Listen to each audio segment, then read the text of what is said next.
Baby boomers, Generation X, millennials, Gen Z, what do they have in common?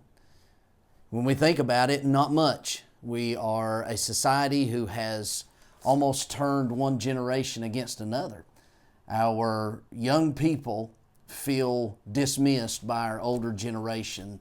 Older generations tend to blame the generations behind them for the problems that are going on in the world. Yes, we have a problem with a lot of millennials who seem to be lazy and unattached. We have a problem with Gen Z now who seems like they don't have a care in the world except just to have a good time.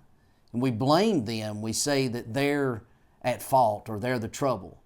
But I could remind you that there are some things that have happened in previous generations that caused that.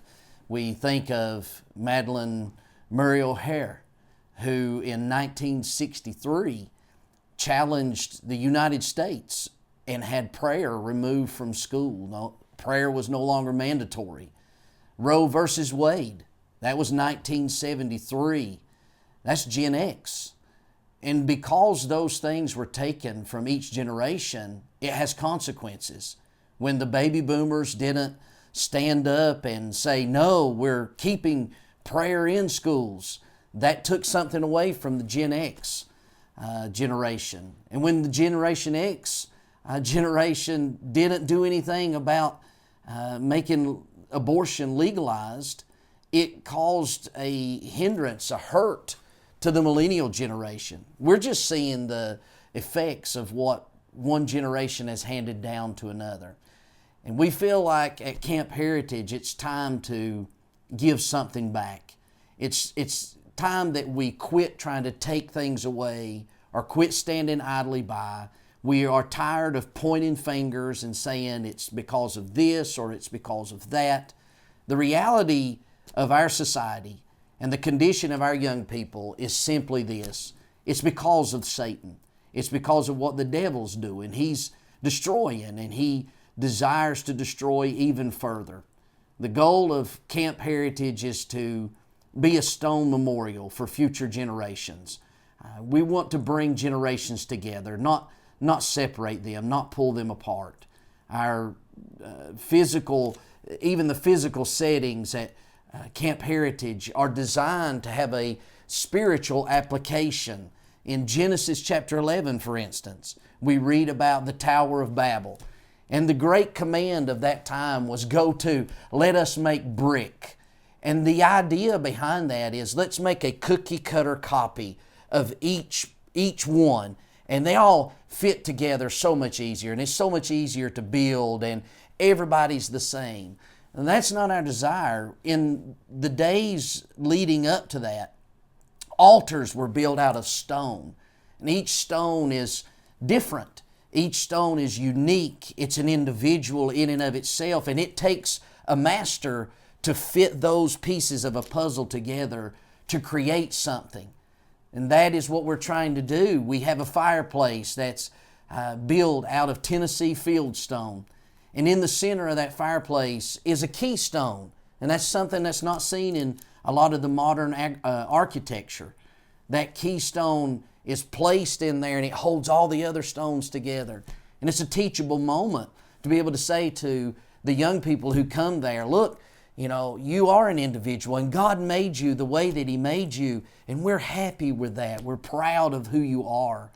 But if you will allow God to place you and fit you where you belong, you can create something that is going to be wonderful in the hands of the Lord.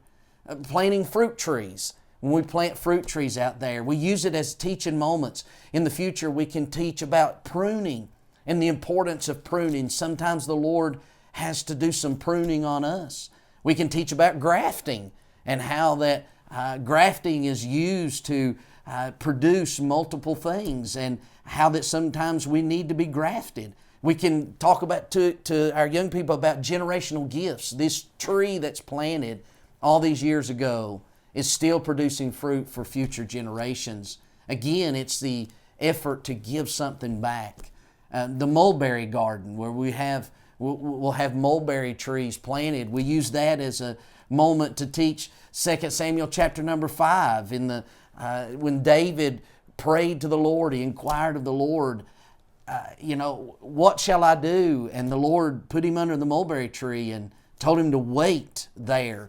We can use that and teach our young people the importance of waiting on the Lord. Camp Heritage is a place to worship together. It's a place to work together. We're building lifelong friendships, lifelong relationships. So the idea of a relationship being different than a friendship, two guys can develop a friendship there together, but then there can be a young man and a young woman who meet at Camp Heritage and become equally yoked together. They are going to start a relationship that may turn into marriage and a lifelong friendship of marriage and another family and another generation. Our hope and our goal is to make sure that our young people can face the future by being connected to the past. We don't want them to lose the importance of a heritage, a godly heritage. The Bible tells us, and this is what this was the verse that the Lord gave when we started Camp Heritage, is that children are a heritage to the Lord. He's interested in our young people. We're interested in our young people. And I see great hope in this next generation. And I want to extend something to them that will help them. Our long-term goal at Camp Heritage is to offer a weekly camp between the months of May and October or September. We want to be able to offer each week this camp is available, and churches can send their youth groups, and we can put together youth groups with a full-time staff and accommodations available for them. We're currently working right now with putting together historical facts, taking the historical facts of the United States of America, how it was formed. The Word of God was present, and the great preachers and Christians who gave so much, but we're trying to take that and put it into a teenage format, and that's not the easiest thing to do, but it certainly is doable, and we're able to do that currently. We also desire to have a yearly camp meeting, old-fashioned camp meeting with campsites offering primitive camping, RV hookup, the full gamut. We want to be able to stay connected to who we are. We have a good heritage, a godly heritage, and we're proud of that. So we'd ask you to, please pray and consider a financial donation to Camp Heritage. I believe that it's time that we gave something back. Would you help us to do that? Let's join together and give something back.